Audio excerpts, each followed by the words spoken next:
رب اشرح لي صدري ويسر لي أمري واحلل عقدة من لساني يفقه قولي اللهم ثبتنا عند الموت بلا إله إلا الله اللهم اجعلنا من الذين آمنوا وعملوا الصالحات وتواصوا بالحق وتواصوا بالصبر آمين يا رب العالمين।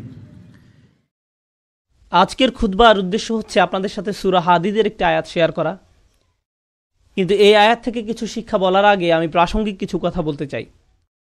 সূরা হাদীদের মাঝখানে আল্লাহ বিচার দিবসের একটি চিত্র তুলে ধরেছেন।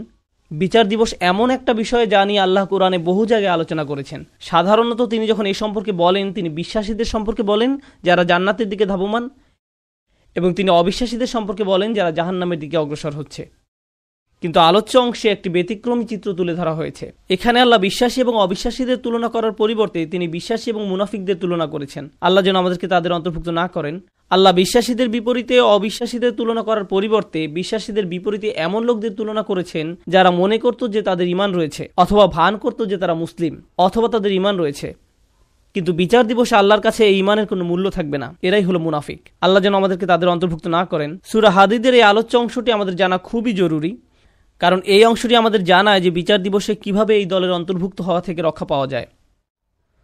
সংক্ষেপে বলতে গেলে কিয়ামতের দিন বিশ্বাসীরা যখন দাঁড়াবে, রাসূল সাল্লাল্লাহু আলাইহি সাল্লাম তাদের দেখতে পাবেন। ইয়াউমা তারা, তিনি দেখতে পাবেন মানে রাসূল সাল্লাল্লাহু আলাইহি সাল্লাম দেখতে পাবেন আল মুমিনিনা ওয়াল মুমিনাত, বিশ্বাসী নারী এবং পুরুষদেরকে। ইয়াসআ নূরুহুম বাইনা আইদিহিম ওয়া বিআইমানিহিম, তাদের সম্মুখ ভাগে এবং ডান পাশে তাদের নূর ছোটাছুটি করবে। এর মানে হলো ঈমানদার পুরুষ এবং ঈমানদার নারীদের হৃদয় থেকে এবং ডান হাত থেকে জ্যোতি বিচ্ছুরিত হবে। এই আলোটি কেন জরুরি? কারণ আল্লাহর প্রতি আপনার আমার ঈমান যদি অকৃত্রিম হয় এবং বিশ্বাস দৃঢ় হয়, কিয়ামতের দিন এই বিশ্বাস জ্যোতিতে রূপান্তরিত হয়ে দীপ্তি ছড়াবে।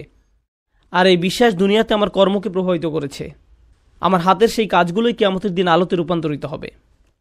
সেদিন আমাদের কাছে দুটো আলো থাকবে। শেষ বিচারের দিনটি হবে নিকষ কালো একটি দিন। আধারে ঢাকা বিস্তীর্ণ পথ পাড়ি দিয়ে আমাদেরকে জান্নাতে পৌঁছাতে হবে, এবং সুদীর্ঘ পথ পাড়ি দিতে সবার আলো প্রয়োজন হবে। কিছু কিছু ব্যক্তির আলো হবে অনেক প্রখর। রাসূলুল্লাহ সাল্লাল্লাহু আলাইহি সাল্লাম বলছেন তাদের আলো এত লম্বা হবে যে সেই আলো এক শহর থেকে আরেক শহর পর্যন্ত বিস্তৃত হবে। আবার কারো কারো আলো হবে অত্যন্ত অনুজ্জ্বল। সেই টিমটিমে আলোতে নিজের পা কোথায় ফেলছে কোনো মতে সেটুকুই শুধু দেখা যাবে। তাহলে মানুষ বিভিন্ন মাত্রায় আলো নিয়ে যখন জেগে উঠবে এবং জান্নাতের পথে যাত্রা শুরু করবে, তখন আল্লাহ তাআলার পক্ষ থেকে অভিনন্দন জানানো হবে, কারণ অন্তত তাদের নিজস্ব কিছু আলো রয়েছে।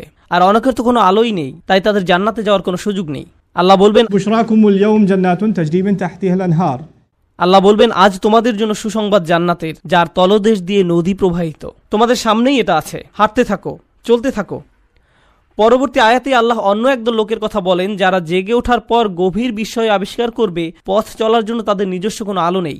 চারপাশ গভীর অন্ধকার, বহু দূরে তারা দেখবে কিছু আলো। আপনারা দৃশ্যটা কল্পনা করতে পারেন, চারপাশ গভীর অন্ধকারচ্ছন্ন, আর বহু দূর থেকে তারা দেখবে কিছু মানুষ আলো নিয়ে এগিয়ে যাচ্ছে। তারা হয়তো মানুষ দেখতে পাবে না, শুধু আলোর বিচ্ছুরণ দেখা যায়। তখন তারা ভাববে আমাদেরকে দ্রুত তাদের কাছে পৌঁছতে হবে, কারণ আলোটা ধীরে ধীরে হারিয়ে যাচ্ছে। তো সেই মুনাফিকরা কিয়ামতের দিন এইরকম একটি তমসাচ্ছন্ন পরিস্থিতিতে জেগে উঠবে, আর তারা বিশ্বাসীদের আলো দেখে তাদের ধরার চেষ্টা করবে, কারণ তাদের নিজস্ব কোনো আলো থাকবে না। তারা জেগে উঠে গভীর বিস্ময় আবিষ্কার করবে তাদের সাহায্য করার মতো কিছুই নেই। ইয়াকুলুল মুনাফিকুনা ওয়াল মুনাফিকাত লিল্লাযিনা আমানু নজুরুনা নাকতাবিস মিন নূরিকুম, যেদিন মুনাফিক পুরুষ এবং মুনাফিক নারীরা মুমিনদেরকে বলবে তোমরা আমাদের জন্য অপেক্ষা করো, আমরাও কিছু আলো নিব তোমাদের জ্যোতি থেকে, আমরাও কিছু আলো নিব তোমাদের জ্যোতি থেকে। ইকতিবাস শব্দ দ্বারা বোঝায়, যেমন আগের দিন আপনার হাতে মশাল থাকতো আর অন্যজনের আগুন থেকে নিজের মশাল জ্বালিয়ে নিতেন, সেরকম। তাই তারা ভাবলো আমরা তোমাদের থেকে কিছুটা আলো ধার নেব, তোমাদেরটা নিয়ে যাব না, একটু থামো, আমাদেরকে সাহায্য করো। তখন মুনাফিকদেরকে বলা হবে ইরজিউ ওয়ারাআকুম, তোমরা পিছনে ফিরে যাও, পিছনে ফিরে যাও, ফালতামিসু নূরা, এবং আলোর খোঁজ করো, আমরা তোমাদের সাহায্য করব না। হাসরের ময়দান হচ্ছে এমন ভয়াবহ একটি জায়গা যেখানে জন্মদাত্রী মা নিজ সন্তানকে পর্যন্ত অগ্রাহ্য করবে। ভাই বোন, স্বামী স্ত্রী, বাবা মা, আত্মীয় স্বজন, প্রাণের বন্ধু, এই সব পার্থিব সম্পর্কগুলো ছিন্ন হবে। প্রতিটি মানুষ শুধুমাত্র নিজেকে বাঁচাতে উদ্বিগ্ন থাকবে, কেউ এমনকি পিছনে ফিরেও তাকাবে না। তোমরা পিছনে ফিরে যাও এবং আলোর খোঁজ করো, পিছনে ফিরে যাও এক প্রকার ব্যঙ্গাত্মক মন্তব্য, মানে দুনিয়াতে ফেরত যাও এবং আলোর সন্ধান করো। কারণ কেউ যদি দুনিয়াতে তার ঈমান ও কর্ম দিয়ে আলো সংগ্রহ না করে থাকে, তাহলে সেদিন তার নিজস্ব কোনো আলোই থাকবে না। ফালতামিসু নূরা, আলো সংগ্রহ করার একমাত্র জায়গা হলো এই দুনিয়া। তারপরে মুনাফিকরা মুসলমানদেরকে ধরার চেষ্টা করবে। এভাবে যখন তারা বিশ্বাসীদের নিকটবর্তী হবে, ফাদুরিবা বাইনাহুম বিসুরিন লাহু বাব, ঠিক এমন একটি মুহূর্তে দুই দলের মাঝে একটি বৃহৎ প্রকাণ্ড দেয়াল নেমে আসবে, যার একটি দরজা থাকবে। এই দরজা সম্পর্কে আমরা অন্য সময় আলোচনা করব। আল্লাহ বলেন, অতঃপর উভয় দলের মাঝখানে খাড়া করা হবে একটা প্রাচীর, ফলে এখন তারা ধরার চেষ্টা করলেও পারবে না।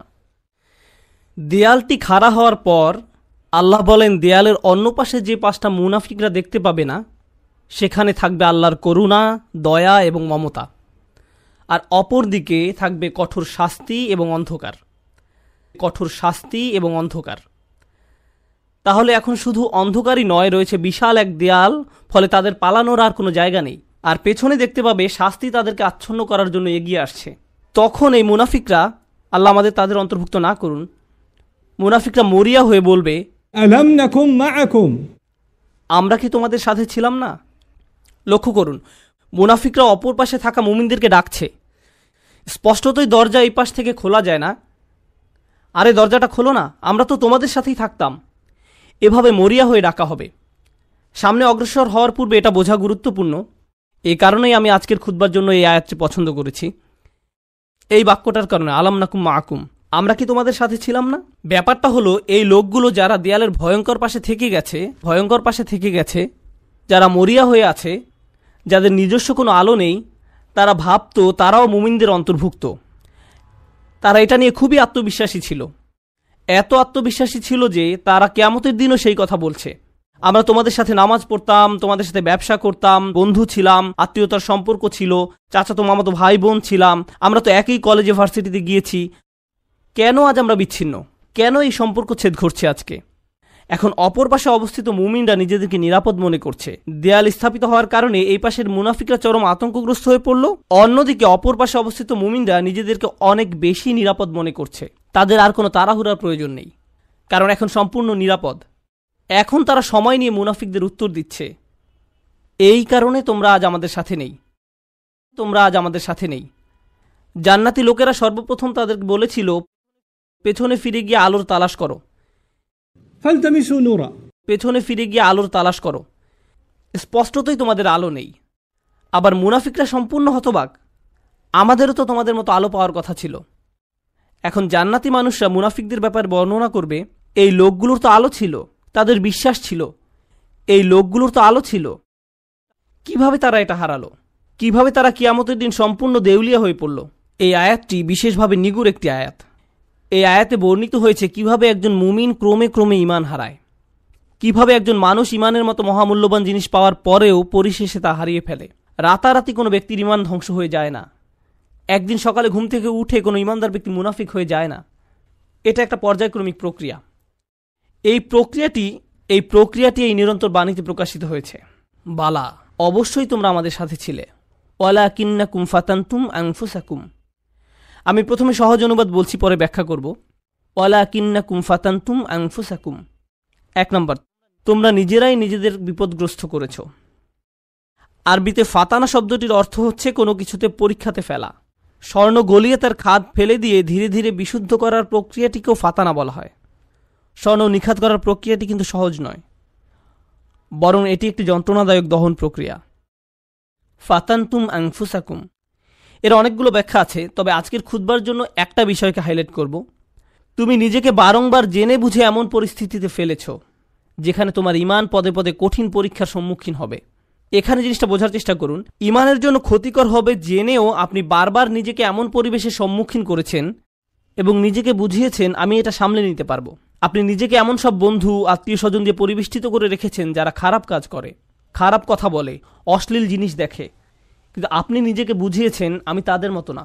আপনি বারবার ওই সব পরিবেশে যেতেন, আপনি এমন সব আড্ডায়, জায়গায়, পরিস্থিতিতে দিনের পর দিন, মাসের পর মাস, বছরের পর বছর মিশেছেন। আপনি নিজেকে প্রবোধ দিয়েছেন এইসব আমার উপরে কোনো প্রভাব ফেলবে না, সবাইকে প্রভাবিত করলেও আমাকে করবে না। এমনিতেই তারা ঈমান হারা হয়ে যায়নি। ঈমান ধ্বংসের প্রথম ধাপটি হচ্ছে অসৎসঙ্গ। তারা নিজেদেরকে সন্দেহজনক পরিস্থিতিতে ফেলে রাখত, আর তারা ভাবতো এতে তাদের উপর কোনো প্রভাবই ফেলবে না।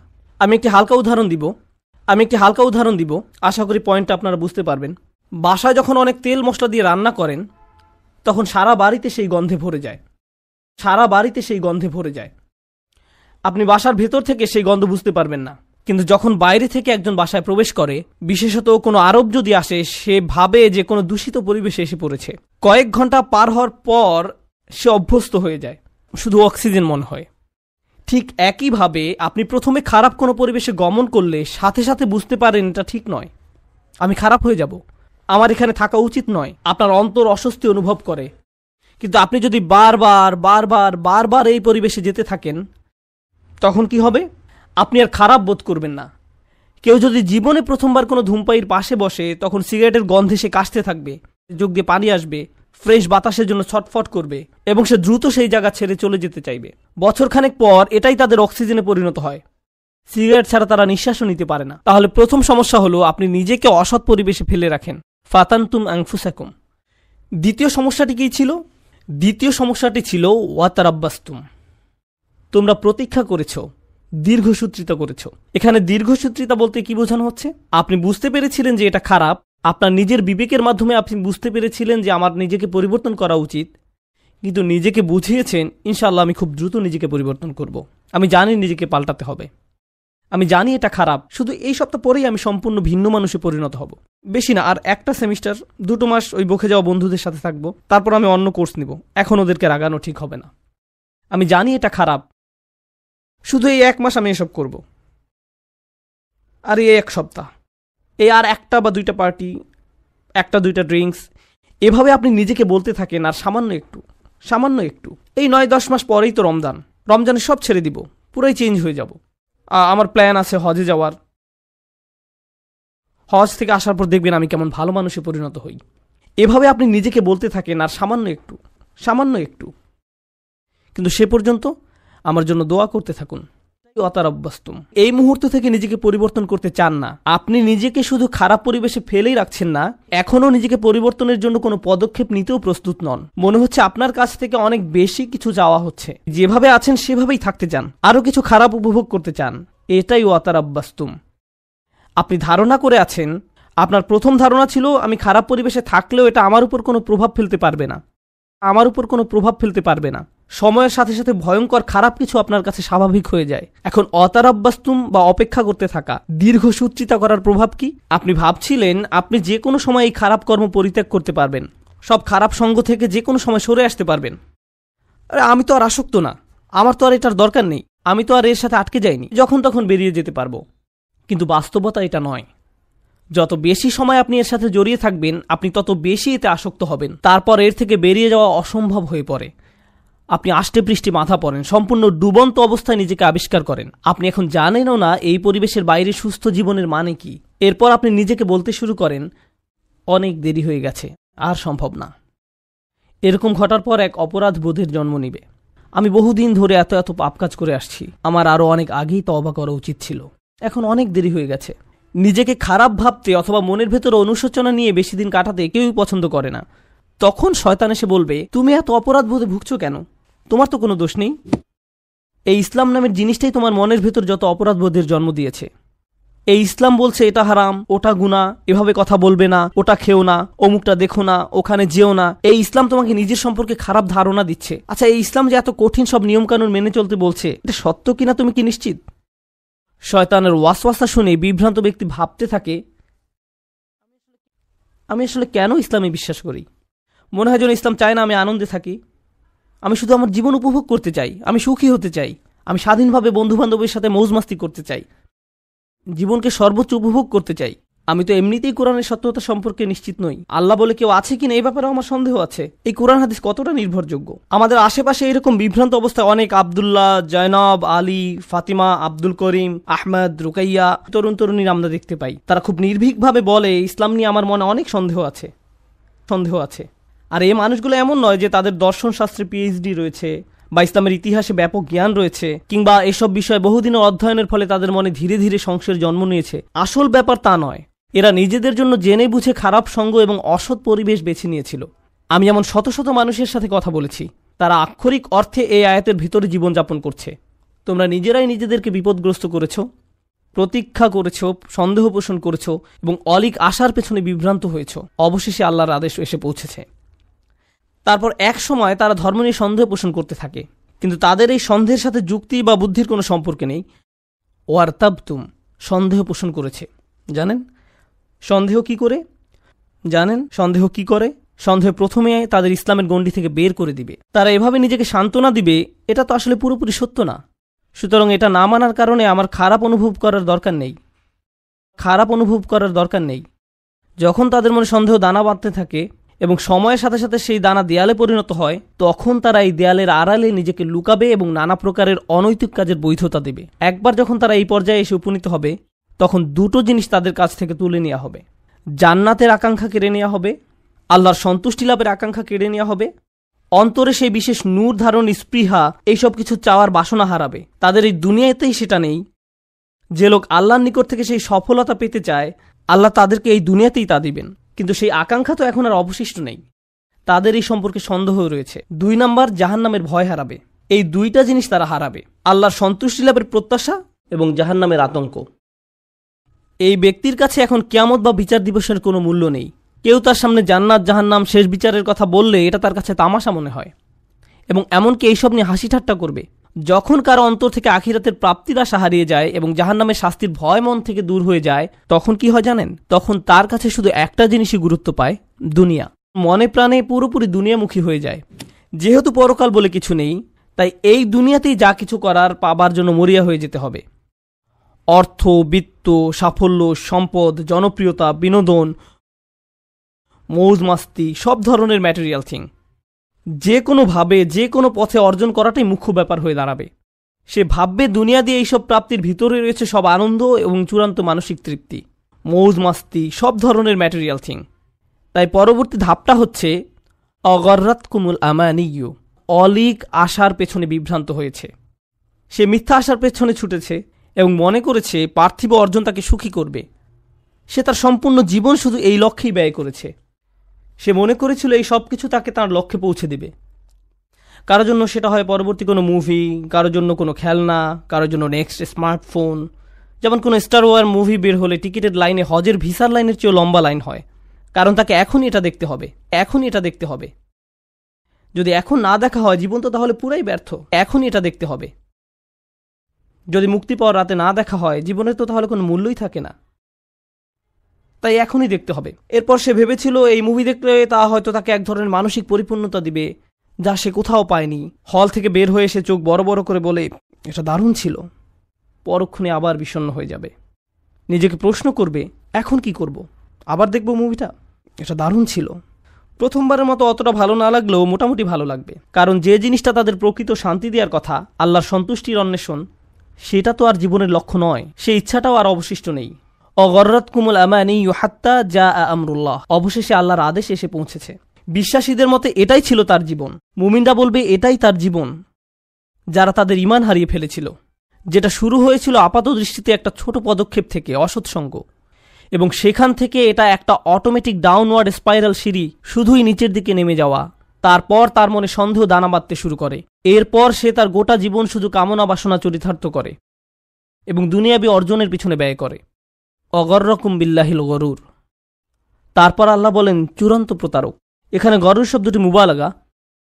চূড়ান্ত প্রতারক যে সফলভাবে তোমাদের প্রতারিত করে। সেদিন ঈমানদাররা দেয়ালের অপর পাশের মুনাফিকদের এটাই বলবে। এটা একটা ভয়ানক দৃশ্য যা কোরআনে বর্ণিত হয়েছে। দেয়ালের এক পাশে দাঁড়িয়ে মুনাফিকরা ভাবছে কেন আমাদের অপর পাশে যেতে দেয়া হচ্ছে না, কেন তারা দেয়ালের ওই পারে আটকে গেছে। তখন দেয়ালের অপর পাশ থেকে বিশ্বাসী সাথীরা ধাপে ধাপে ধাপে বর্ণনা করবে কেন তারা দেয়ালের ওই পারে আটকে গেছে। আর কোরআনের এই বর্ণনাটি আপনার আমার জন্য আল্লাহর পক্ষ থেকে একটা উপহার। এটা একটা উপহার যে কিয়ামতের দিবসে সেই ভয়াবহ চিত্রটি এখানে তুলে ধরা হয়েছে। আমার এখন জানাই উত্তম, কারণ সেদিন আমি এই পরিস্থিতিতে পড়তে চাই না। তখন জেনে দিশেহারা, আতঙ্কিত, আশাহত হয়ে পড়তে চাই না। কেন আমি আল্লাহ প্রদত্ত ঈমান হারিয়ে ফেললাম। আপনারা যারা এখানে বসে আছেন, সকল ঈমানদারের অন্তরে আল্লাহ আলো দিয়েছেন। আল্লাহ আমাদের এটা দিয়েছেন। এখন প্রশ্ন হচ্ছে আমরা এই নূরকে অন্তরে ধারণ করতে পারছি কিনা। আমাদের নিজেদের দিকে তাকিয়ে দেখতে হবে আমরা কোথায় আছি। কেউ কেউ হয়তো অসৎ সঙ্গের ফিতনার সাথে জড়িয়ে আছি। হতে পারে আপনি মাত্র প্রথম ধাপে আছেন আর ভাবছেন যাক না আরও কিছুদিন। হয়তো এটা এমনও হতে পারে আপনি এখন শেষ ধাপে আছেন। তাই শুধু দুনিয়াবি জিনিসের মাঝেই আপনি চূড়ান্ত সাফল্য এবং মানসিক প্রশান্তি খুঁজে বেড়ান। এই আলো ছাড়া আমাদের যা কিছু অর্জন অথবা উপার্জন, শেষ বিচারের দিনে এই সব কিছু হবে মূল্যহীন। শেষ বিচারের দিনে এই সব কিছু হবে মূল্যহীন। তাই এই অনুচ্ছেদে আল্লাহ তাআলা এটাকে প্রথমে আলো হিসাবে বর্ণনা করেছেন। বিচার দিবসে এই আলোরই একমাত্র মূল্য থাকবে। তাই এই অনুচ্ছেদের প্রথমে আল্লাহ তাআলা এটাকে আলো হিসাবে বর্ণনা করেছেন। বিচার দিবসে এই আলোরই একমাত্র মূল্য থাকবে। কুরআনের আরেকটি সূরায় যেমন বলা হয়েছে, ইল্লামান আতাল্লাহা বিকলবিন সালিম, যে সুস্থ অন্তর নিয়ে তার রবের কাছে আসবে, যে অন্তর তাদের সম্মুখে আলোর দ্যুতি ছড়াবে।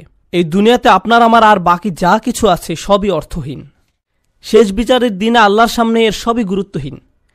কিছুদিনের জন্য আমরা এইসব উপভোগ করতে পারি, কিন্তু যদি এর ফাঁদে আটকে যাই এবং আমাদের অন্তরের সব জায়গা দখল করে নেয়, অন্তরে আর কোনো জায়গা বাকি থাকবে না। আর তাই এর পরের আয়াতে আল্লাহ তাআলা বলছেন, ফালিয়াউমা লা ইউখাযু মিনকুম ফিদিয়াতুন ওয়ালা মিনাল্লাযীনা কাফারু মাওয়াকুমুন নার হিয়া মাওলাকুম ওয়া বিসাল মাসির। আজকে তোমাদের কাছ থেকে কোনো মুক্তিপণ, কোনো ক্ষতিপূরণ গ্রহণ করা হবে না। কোনো কিছু বন্ধক দেওয়ার চেষ্টা করো না। আজকে ওই দরজাগুলোতে তোমাদের প্রবেশাধিকার নিষিদ্ধ। কোনো ধরনের জরিমানা বা মুক্তিপণ দিয়ে দরজাগুলোর ওই পাশে যাওয়ার কোনো সুযোগ নেই। তোমাদের থেকে নয়, কাফেরদের থেকেও নয়। এই আয়াতের ভীতিকর দিক হলো লা ইউখাযু মিনকুম ফিদিয়াতুন ওয়ালা মিনাল্লাযীনা কাফারু। আজকে তোমাদের এবং কাফেরদের একই পরিণতি। আপনি এবং কাফেররা আজ একই দলে পড়ে গেছেন। আমি তোমাদের নিকট থেকে কোনো মুক্তিপণ গ্রহণ করব না, কাফেরদের থেকেও নয়। তোমাদের সবার আবাসস্থল জাহান্নাম। কতই না নিকৃষ্ট এই প্রত্যাবর্তন স্থল। শেষ বিচারের দিবসের এই পূর্ণ চিত্রটি তুলে ধরার পর আল্লাহ সুবহানাহু ওয়া তাআলা এভাবে উপসংহার টানেন। আমিও এই আয়াত দিয়ে আজকের আলোচনা সমাপ্তি টানব এবং নিজেদের বারবার মনে করিয়ে দিব যে সেই নিম্নমুখী পথটি অনুসরণ করা যাবে না, এবং আমাদের অন্তরে যেটুকু ক্ষুদ্র আলো এখনো পর্যন্ত বর্তমান আছে তা কিভাবে দিন দিন আরও শক্তিশালী করব। আল্লাহ নিজেই বলেন, আলাম ইয়ানিল্লাযীনা আমানু আন তাখশা কুলুবুহুম লিযিকরিল্লাহ, অর্থাৎ যারা মুমিন তাদের জন্য কি আল্লাহর স্মরণে এবং যে সত্য অবতীর্ণ হয়েছে তার কারণে হৃদয় বিগলিত হওয়ার সময় আসেনি? সত্যিকার অর্থে আল্লাহকে স্মরণ করলে অন্তর নরম হবে। আপনার অন্তর যত বেশি আল্লাহকে স্মরণ করবে, কারণ আল্লাহ নূরুস সামাওয়াতি ওয়াল আরদ, আল্লাহ নবমণ্ডল এবং ভূমণ্ডলের নূর। আল্লাহকে আমরা যত বেশি স্মরণ করব তত বেশি আমাদের অন্তরে নূর ধারণ করতে পারবো।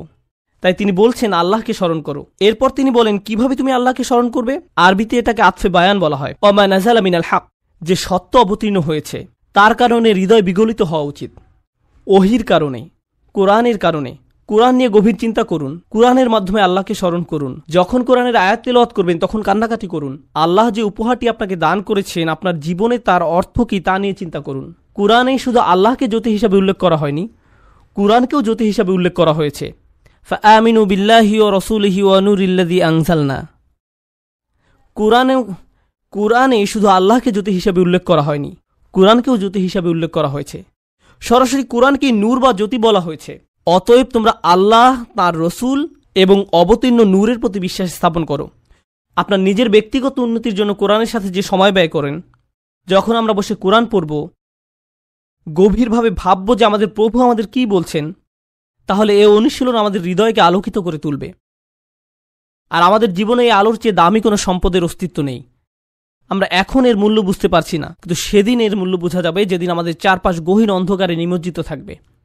আমাদের বক্ষ এবং ডান হাত থেকে নির্গত আলো ছাড়া আর কোনো আলো থাকবে না, কোনো আলো থাকবে না। ولا يكونوا كالذين أوتوا الكتاب من قبل فطال عليهم الأمد فقست قلوبهم وكثير منهم فاسقون। তারা তাদের মতো যেন না হয় যাদেরকে পূর্বে কিতাব দেয়া হয়েছিল, তাদের উপর সুদীর্ঘ কাল অতিক্রান্ত হয়েছে, তাদের অন্তঃকরণ কঠিন হয়ে গেছে। তাদের নিকট কিতাব ছিল কিন্তু তারা এর কোনো মূল্য দেয়নি। এটা সম্ভব যে কোনো জাতির নিকট আল্লাহর কিতাব থাকতে পারে। আমাদের পূর্বে বিভিন্ন জাতির নিকট কিতাব ছিল, তাওরাত ছিল, ইনজিল ছিল, তাদের নিকট অনেক কিতাব ছিল, তারা সেটা থেকে কোনো উপকার গ্রহণ করেনি। লাম ইয়ান্তাফিউ মিনহা, তারা ওই বইগুলো থেকে কোনো উপকার নেয়নি। ওই কিতাবগুলো দিয়ে তাদের অন্তর আলোকিত করার কোনো চেষ্টা করেনি। হয়তো তারা ভুল উদ্দেশ্যে ওই বইগুলো ব্যবহার করেছিল, হতে পারে আনুষ্ঠানিকতা পালনের উদ্দেশ্য করেছিল, হয়তো তারা মাঝে মধ্যে শুধু তিলাওয়াত করে আনন্দ নিত। আল্লাহর কিতাবকে তারা এমন বিষয়ে পরিণত করেছিল। কোরআনও আজ আমাদের নিকটে এমন হয়ে গেছে। শুধু বিয়ে শাদী অনুষ্ঠানে এটা তেলাওয়াত করি, আমাদের অন্তর বিগলিত করার জন্য আজ আমরা কোরআন অধ্যয়ন করি না। এটা ইতিহাসের এক নির্মম ট্র্যাজেডি যে মানুষ আল্লাহর কিতাব থেকে উপকৃত হয় না, অথচ যা এসেছিল মানুষের অন্তরকে কোমল করে কিয়ামতের দিন আল্লাহর সামনে দণ্ডায়মান হওয়ার জন্য প্রস্তুত করতে। আর তাই এটা এখন আপনার আমার দায়িত্ব। এজন্যই বলা হয়েছে ওয়ালা ইয়াকুনু কাল্লাযীনা উতুল কিতাবা মিন ক্বাবল, ফাতালা আলাইহিমুল আমাদ ফাকাসাত কুলুবুহুম, তাদের অন্তঃকরণ কঠিন হয়ে গেছে। যখন তাদের অন্তর কঠিন হয়ে পড়ে তখন সেখানে কোনো আলো ঢুকতে পারে না। কিয়ামতের দিন সে অন্তর আপনার কোনো উপকার করবে না। ওয়া কাসীরুম মিনহুম ফাসিকুন, তাদের অধিকাংশই পাপাচারী। আল্লাহ আযজা ওয়া জাল্লা এই কয়েকটি আয়াতে একজন বিশ্বাসীর জীবনের অন্যতম গুরুত্বপূর্ণ একটি চিত্র তুলে ধরেছেন। আজকে আমি আপনি যে ঈমান ধারণ করি সেটা ধ্রুব নয়। আমাদের অন্তরে যে ঈমানের জ্যোতি দেওয়া হয়েছে সেটা আজীবন থাকবে এমন কোনো গ্যারান্টি নেই। আজকে আমার ঈমান আছে বলেই আমি নিরাপদ, সেটা ভাবার কোনো অবকাশ নেই। কেউ আমাদের মুসলিম মনে করে সালাম দেয় আর আমরাও জবাবে ওয়ালাইকুম আসসালাম বলি, ফলে আমরা মনে করি যে আমরা সবাই মুসলিম, আমাদের সবার অন্তরে আলো আছে। কিন্তু এই আয়াতগুলোর মতে কিছু মানুষ কিয়ামতের দিন জেগে উঠে হতচকিত হয়ে পড়বে, কিছু মানুষ কিয়ামতের দিন জেগে উঠে অবাক হয়ে যাবে। সে বলবে, আমি মনে করেছিলাম আমি তোমাদের সাথে, কিন্তু সে তার সাথে নয়। তাই ভালো হয় আমরা যদি এখনই বুঝতে পারি এটা স্বয়ংক্রিয় নয়, এটার গ্যারান্টি নেই। আপনাকে ব্যক্তিগতভাবে এর জন্য প্রচেষ্টা চালাতে হবে, আমাকে ব্যক্তিগতভাবে এর জন্য প্রচেষ্টা চালাতে হবে। বিচার দিবসে আপনার ঈমান যেমন আপনাকে সাহায্য করবে না, তেমনি আমার ঈমানও আপনাকে সাহায্য করবে না। আমরা সবাই নিজ নিজ চিন্তায় অস্থির থাকব, নিজেদের আলোর জন্য চিন্তা করব। ইরজিউ ওয়ারাআকুম ফালতামিসু নূরা, তোমরা পিছনে ফিরে যাও এবং আলোর খোঁজ করো। এখন আমরা একে অন্যের সাহায্য করতে পারি, এখন আমরা একে অন্যের ঈমান শক্তিশালী করার ক্ষেত্রে ভূমিকা রাখতে পারি, কিন্তু সেদিন আল্লাহর সাহায্য ছাড়া আর কোনো সাহায্য থাকবে না। আল্লাহ আযজা ওয়া জাল্লা আমাদেরকে তাদের অন্তর্ভুক্ত করুন যারা তাদের আলো সংরক্ষণ করবে। আল্লাহ আযজা ওয়া জাল্লা আমাদেরকে তাদের অন্তর্ভুক্ত করুন যারা দেয়ালের ক্ষতিকর পাশে থাকবে না। আল্লাহ আযজা ওয়া জাল্লা আমাদের নিজেদের এবং আমাদের প্রিয় মানুষদের মুনাফিকি থেকে রক্ষা করুন। আল্লাহ আমাদের অন্তরকে কঠিন হওয়া থেকে রক্ষা করুন। আল্লাহর স্মরণে এবং কোরআনের বাণীতে অন্তরকে আর্দ্র, নমনীয় এবং জ্যোতির্ময় করে দিন। বারাকাল্লাহু লি ওয়া লাকুম। আসসালামু আলাইকুম ওয়া রাহমাতুল্লাহ। এই আয়াতটি ভালোভাবে বুঝতে হলে আমাদেরকে আরো দুইটি বিষয় জেনে নিতে হবে। প্রথমটি হচ্ছে ইবাদা।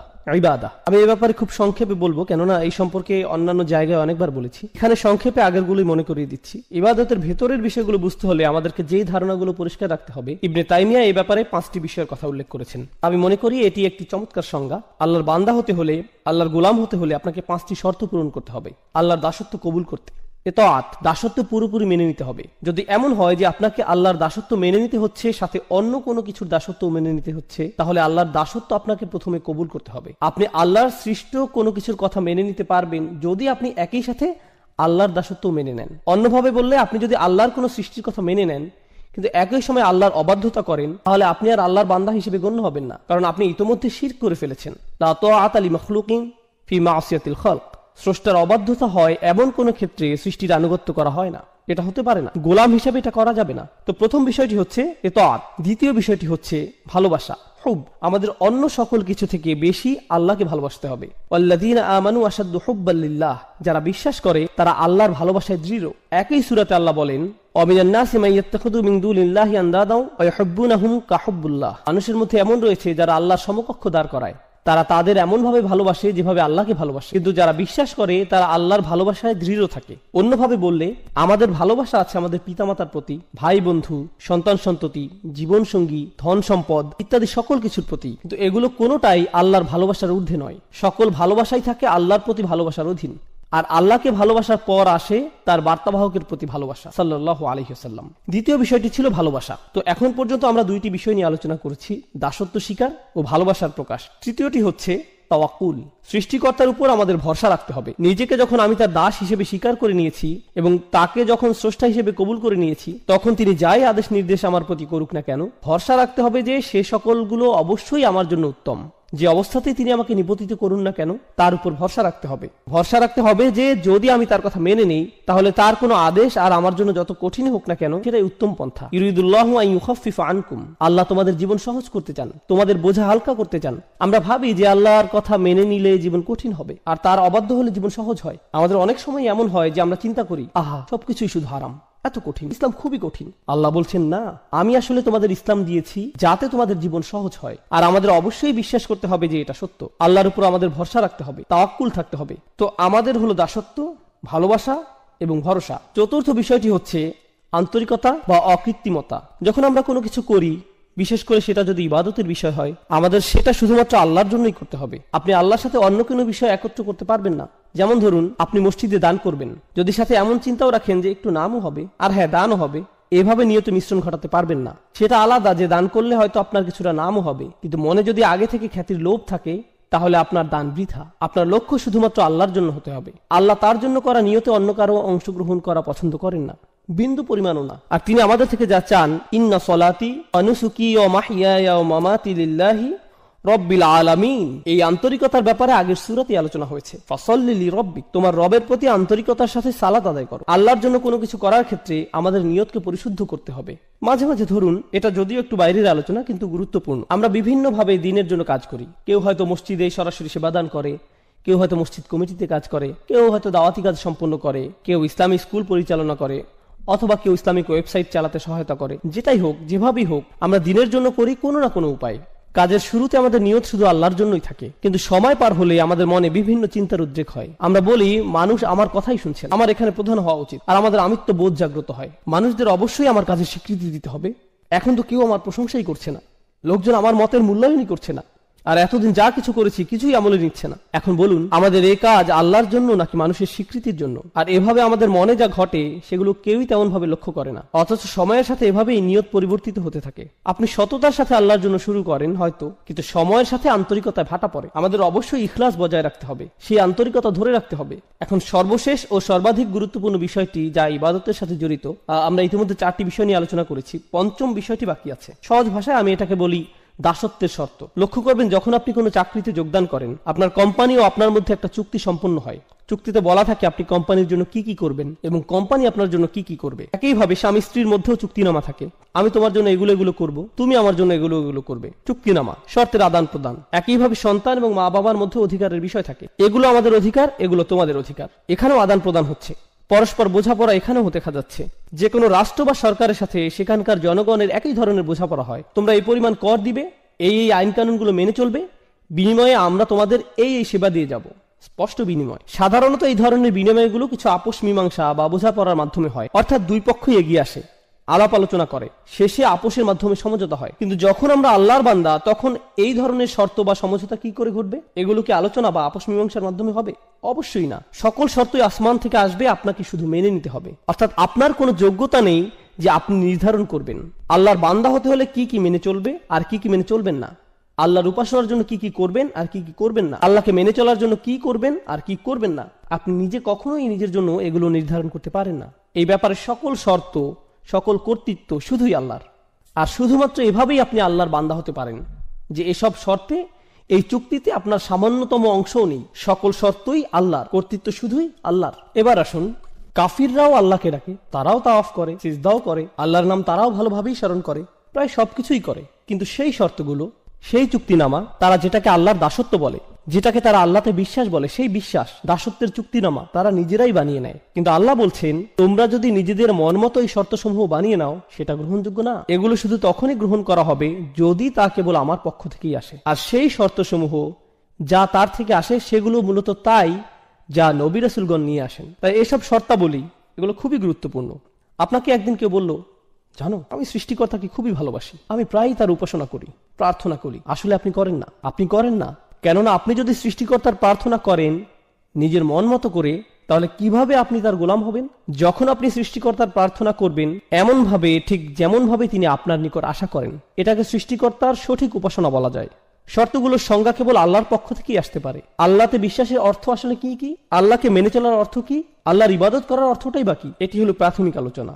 দাসত্বের শর্তসমূহ দুইটি বিষয়। আমি চাই আপনারা ইবাদত শব্দটার আসলে আরবিতে কি বোঝায় সেটা আগে জেনে নিন। কিংবা বলা যায় উবুদিয়্যাহ শব্দটি, যেটি মূলত মাজদার ব্যাকরণ অনুযায়ী, এটি মূলত দুটি বিষয়ের সমন্বয়। এখন আমি যদি শুধুমাত্র যে কোনো একটি আপনাদের সামনে প্রকাশ করি, তাহলে মূল অর্থটি অসম্পূর্ণ থেকে যাবে। মূলত এটি ক্লাসিক্যাল আরবির সামনে ইংরেজি ভাষার একটা সীমাবদ্ধতা। ক্লাসিক্যাল আরবি ভাষা একই সময় বিভিন্ন বৈশিষ্ট্যের প্রকাশ ঘটায়। এখন আমরা যদি কোনো বিষয়ের ক্ষেত্রে পুরোপুরিভাবে অর্থের প্রকাশ না ঘটাই, বাক্যের আংশিক প্রকাশ আমাদের মনে গন্ডগোল বাঁধাতে পারে। তো দুইটি পরিভাষা যা ইবাদত শব্দটির সকল বৈশিষ্ট্য ও গুণাগুণ পরিপূর্ণরূপে প্রকাশ করে, সে দুইটি হলো প্রার্থনা ও দাসত্ব। হ্যাঁ, এই দুটির সমন্বয়, প্রার্থনা ও দাসত্ব। আমরা সাধারণত যে কোনো একটি গ্রহণ করে থাকি, কিন্তু ইংরেজিতে দুইটি সম্পূর্ণ আলাদা শব্দ, যা ক্লাসিক্যাল আরবিতে একটি শব্দে প্রকাশ পায়, ইবাদাহ এবং উবুদিয়্যাহ। তাই যখন আল্লাহ রাসূল সাল্লাল্লাহু আলাইহি ওয়াসাল্লাম বলেন লা আ'বুদু মা তা'বুদুন, এর মানে শুধুমাত্র এই না যে আমি প্রার্থনা করব না, বরং এর মানে এও দাঁড়ায় যে আমি দাসত্ব স্বীকার করব না, আমাকে তোমরা গোলাম বানাতে পারবে না। খুব সংক্ষেপে আমি আপনাদের প্রার্থনা এবং উপাসনা করা এবং দাসত্বের মধ্যকার যে পার্থক্য সেটি দেখিয়ে দিতে চাই। যখন মাগরিব আসলো, আমরা আল্লাহ তাআলাকে স্মরণ করছি, প্রার্থনা করছি। যখন এশার সালাতের সময় আসবে, আমরা আল্লাহর প্রার্থনা করব। কিন্তু এই দুই নামাজের মাঝখানের সময় আমরা কি করি? এই দুই নামাজের মাঝখানে যখন আমরা ছিলাম, এই দুই নামাজের মাঝখানে আমরা ছিলাম আল্লাহর দাস। যখন আপনি ঘুমাচ্ছিলেন তখন আপনি প্রার্থনা করছিলেন না, কিন্তু ঠিকই আপনি ছিলেন তখন আল্লাহর দাস। যখন আপনি ঘুম থেকে উঠলেন, দাঁত ব্রাশ করলেন, নাস্তা করলেন, আপনার কাজে যাওয়ার জন্য গাড়ি ড্রাইভ করলেন, সে সময় আপনি প্রার্থনা করছিলেন না, কিন্তু তাহলে আপনি কি করছিলেন? যদিও হয়তো এই সময় আপনি কোরআন তেলাওয়াত করছিলেন না বা কোনো জিকির আজকার করছিলেন না, কিন্তু ঠিকই এই সময় আল্লাহর দাসই ছিলেন। তো বলা যায় যে প্রার্থনা হচ্ছে নির্দিষ্ট কিছু কাজ, রোজা রাখা, নির্দিষ্ট সময়ে সালাত আদায় করা, হজ করা, কোরআন তেলাওয়াত করা, দান সাদকা করা, এগুলো সবই নির্দিষ্ট কিছু কাজ যেগুলো প্রার্থনা হিসেবে ধরা হয়। কিন্তু একজন দাস, একজন গোলাম, সে সর্বদাই আল্লাহর গোলাম, যদিও সে এই ধরনের কাজগুলো করে বা না করে। এই ধারণাটি আসলে খুবই শক্তিশালী, কেননা এর মানে দাঁড়ায় আমাদেরকে ঠিক সেভাবে জীবনযাপন করতে হবে যেভাবে আল্লাহ তাআলা চান। শুধুমাত্র জুমার নামাজে বা অন্য কোনো নামাজে আল্লাহকে মানবেন আর অন্য সময় মানবেন না, সেটা চলবে না। নামাজগুলোর মধ্যকার সময়ে আমরা আল্লাহর বান্দাই। হাফিজু আলা সলাওয়াত ওয়াস সালাতুল উস্তা। আলেমদের মধ্যে অনেকে বলেন এখানে সলাতুল উস্তা বলতে নামাজগুলোর মধ্যকার সময়ের কথা বলা হয়েছে। এই সময় আল্লাহর সাথে আমাদের কানেক্ট থাকতে হবে, এই সময়ে আল্লাহর সাথে আমাদের সম্পর্ক থাকতে হবে, আমাদের আল্লাহর প্রার্থনা করতে হবে, একই সাথে আল্লাহর দাসত্ব মেনে নিতে হবে। এখন আমরা হয়তো অনেকেই আল্লাহর প্রার্থনা ঠিকভাবেই করি, কিন্তু দাসত্বের ক্ষেত্রে, যেমন হয়তো আপনি আসরে নামাজ পড়েছেন, কিন্তু এখন ভাবছেন সময় তো আছে, একটু মুভি দেখা যায়, মাগরিব চলে আসলো, হ্যাঁ মাগরিবের নামাজেও চলে আসছেন, কিন্তু এভাবে আপনি শুধু প্রার্থনা করছেন, দাসত্বের শর্তে টিকছেন না, আল্লাহর বান্দা হতে পারছেন না। কার হয়তো একটি মদের দোকান আছে, কিন্তু সে 5 ওয়াক্ত নামাজ পড়ছে মসজিদে গিয়ে। তো এখান থেকে সহজে বোঝা যায় যে সে আল্লাহর প্রার্থনা সঠিকভাবে করছে, কিন্তু আল্লাহকে মানছে না, কোনোভাবেই সে আল্লাহর বান্দা নয়। তাই সমস্যা হয়ে যায় আমাদের এই ইংরেজি অনুবাদগুলোর কারণে। এই অনুবাদগুলো দেখে আমাদের মনে হয়, যাক অন্তত পক্ষে আল্লাহর প্রার্থনা তো সঠিকভাবে করছি, আমার কাজ তো হয়ে গেল। না না, আপনি আল্লাহর প্রার্থনা করছেন, কিন্তু আপনি আল্লাহর বান্দা নন। প্রার্থনা করা হচ্ছে একটি অংশ, দাসত্ব হচ্ছে অপর অংশ, এবং ইবাদত এই দুইটি অংশ নিয়ে গঠিত, শুধু একটিতে হবার নয়। এখন আরবদের ব্যাপারটি লক্ষ্য করুন। আরবদের দুটি সমস্যা ছিল। প্রথমটি হচ্ছে তারা আল্লাহর প্রার্থনায় বিমুখ ছিল, তবে এর চাইতে বড় সমস্যা, তারা আল্লাহর দাসত্ব মেনে নিতে রাজি ছিল না। এই সূরাটি এই দুইটি সমস্যা নিয়ে আলোচনা করছে। আমাদের এই সমস্যা দুটি স্পষ্টভাবে চিহ্নিত করে নিতে হবে। যখন তারা আল্লাহর সামনে মাথা নত করতে এবং অন্য সকল উপাস্য থেকে মুখ ফিরিয়ে নিতে অস্বীকার করে, তখন সেটা তাদের কোন সমস্যা? প্রার্থনাগত সমস্যা নাকি দাসত্বের সমস্যা? অবশ্যই এটি তাদের প্রার্থনাগত একটি সমস্যা। কিন্তু যখন তারা ইয়াতিমদের দূরে ঠেলে দেয়, যখন তারা নারী শিশুদের হত্যা করতে বিরত থাকে না, যখন তারা গরিব দুঃখীদের দিকে ফিরেও তাকায় না, যখন তারা ন্যায় বিচার থেকে নিজেদের দূরে সরিয়ে নেয়, যখন তারা বিনা অপরাধে মানুষ হত্যা করে, যখন তারা কৃতদাসদের উপর অমানবিক অত্যাচার করে, তখন তারা আসলে কিসের সাক্ষ্যদান করে? তারা মূলত আল্লাহর দাসত্বকে প্রত্যাখ্যান করে। আল্লাহর বান্দার ন্যায় জীবনযাপন তারা কোনো আগ্রহ দেখায় না। আপনি আল্লাহর বান্দা মানে আপনি আল্লাহর উপাসনা করেন এবং তার সাথে তার দাসের ন্যায় জীবনযাপন করেন, দুইটি বিষয়। এখন আয়াতটি আমরা ভালোভাবে বুঝবো। লা আ'বুদু মা তা'বুদুন, এখানে লা আ'বুদু অর্থাৎ আমি দাসত্ব করব না এবং আমি প্রার্থনা করব না, যার ইবাদত তোমরা করছো। আমাদের বুঝতে হবে এই আয়াতে আল্লাহ রসুলকে বলা হয়েছে কাফিররা কিসের প্রার্থনা করত আর তারা কার দাসত্ব করত সে ব্যাপারে কথা বলতে। তো তারা কিসের প্রার্থনা করত এবং তারা কার দাস ছিল বলে মনে করেন? তারা বিভিন্ন মূর্তির, নিজেদের বানানো মেয়েকে ঈশ্বরের উপাসনা করত এবং তারা নিজেদের লোভ লালসার দাস ছিল। দুইটি বিষয়, তারা মূর্তিগুলোর পূজা করত এবং নিজেদের শাহাওয়াত, লোভ লালসার গোলাম হয়ে গিয়েছিল, নিজের নফসের পূজারী।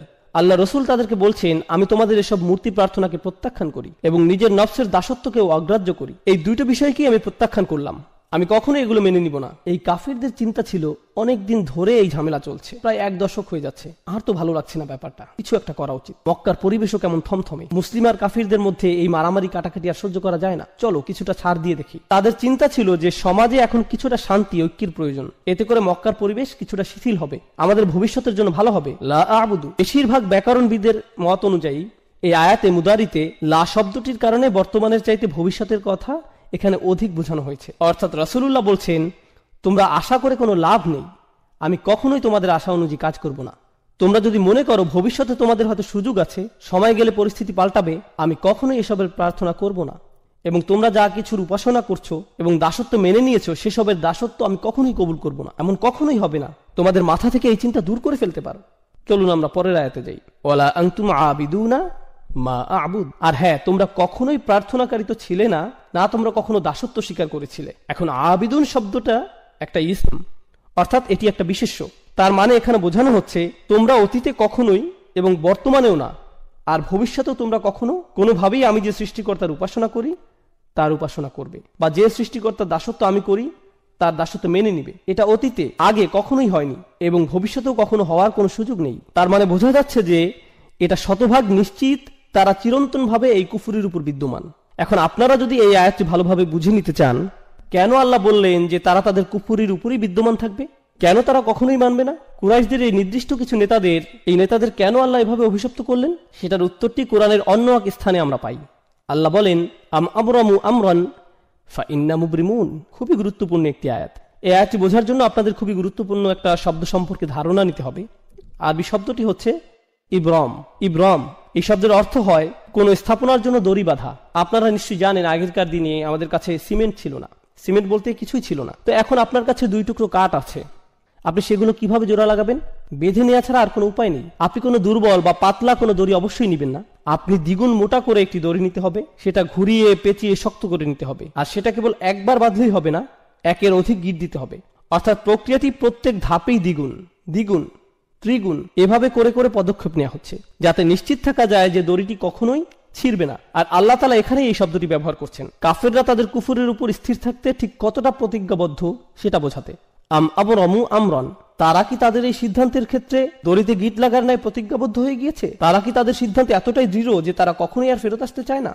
কেননা আপনি যদি একবার এই দড়িতে গিট লাগিয়ে দেন, তার মানে বোঝা যাচ্ছে যে আপনার ইচ্ছা আর কখনো ফেরত না আসা। বিষয়টা জুতার ফিতার ন্যায় সহজ নয় যে কিছুক্ষণ পর আপনি আবার খুলে ফেলবেন। আল্লাহ বলছেন তারা এতটাই নিশ্চিত যে তাদের কুফরির এই সিদ্ধান্তে তারা আর কখনোই ফেরত আসতে চায় না। বিষয়টি কেমন? যদি এমনই হয় ফাইন্না মুবরিমুন, তাহলে আমরাও আমাদের দড়ি বেঁধে দিচ্ছি। যদি তারা এতটাই নিশ্চিত থাকে, তাহলে আমরাও নিশ্চিত যে আমরা তাদেরকে কুফরির উপরই প্রতিষ্ঠিত রাখবো। আর দেখুন, আল্লাহ যখন তাদের দড়ির কথা উল্লেখ করছেন তখন ফিল বা ক্রিয়া ব্যবহার করছেন। আবরামু ফাইলে মাদি বা অতীতকালের ক্রিয়া। কিন্তু আল্লাহ যখন নিজের দড়ির কথা বলছেন তখন তিনি বিশেষ্যর ব্যবহার করছেন। আপনারা জানেন এমন ক্ষেত্রে ক্রিয়া এবং বিশেষ্যের মধ্যে তফাৎ কেমন হয়? ক্রিয়া ক্ষণস্থায়ী কিন্তু বিশেষ্য চিরস্থায়ী। অর্থাৎ তারা আজ যতই নিশ্চিত থাকুক যে তারা সেই দড়ির গিট খুলবেই না এবং ঈমান আনবে না, বিচার দিবসে যখন তারা নিজেদের কর্মফলের সম্মুখীন হবে, আপনারা জানেন কি হবে, তাই না? রুবামা ইয়াউদ্দুল্লাযীনা কাফারু লাউ কানু মুসলিমিন। হয়তো অবিশ্বাসীরা চাইবে সেদিন মুসলিম হতে, তারা চাইবে তাদের সেই গিট, সেই দড়ি যাতে কোনো মতে একটু খোলা হয়, কিন্তু অনেক দেরি হয়ে গেছে, অনেক সময় চলে গিয়েছে। তাই আল্লাহ বলছেন ফাইন্না মুবরিমুন, আমার বাঁধন তো চিরদিনের জন্য। বিশেষের ব্যবহার হয়েছে এখানে, অর্থাৎ সমাপ্তি ঘটে গেছে, শেষ। আর কাফিরদের ক্ষেত্রে বলা হচ্ছিল সংশয় আকারে, তারা কি আসলে এভাবে দড়িতে গিট লাগাতে যাচ্ছে? সত্য কি? কিন্তু এখানে কোনো সংশয় নেই, এটাই সত্য। আল্লাহ বলছেন আল কাফিরুন, তাহলেই এটাই হবে। অন্যভাবে বললে তারা তাদের সিদ্ধান্ত স্থির করে ফেলেছিল, তাই আল্লাহ তাআলাও তার সিদ্ধান্ত নিয়ে নিয়েছেন। অবাক হওয়ার কিছু নেই। তোমরা কখনোই সেই সত্তার প্রার্থনা করনি যার প্রার্থনা আমি করেছি। মনে করো না যে আমার নবুয়তের পূর্বে তোমাদের আর আমার বিশ্বাস একই ছিল। না না না, কখনোই না। ওয়ালা আনতুম আবিদুন, তোমরা কখনোই করনি, কখনোই সঠিকভাবে প্রার্থনা করনি, আগেও কখনো করনি, ভবিষ্যতেও কখনো করবে না। যার দাসত্ব আমি এখন করছি তোমরা তা মেনে নিবে না। আবুদ এই শব্দটি রাসূলের জন্য বর্তমানকালে ব্যবহৃত হয়েছে। খুবই চমৎকার প্রয়োগ। এই শব্দটি বর্তমানকালে ব্যবহৃত হলে কি বোঝায় জানেন? তিনি তার অতীত বোঝাননি, তিনি শুধুমাত্র তার ভবিষ্যৎ নিয়ে বলেছেন।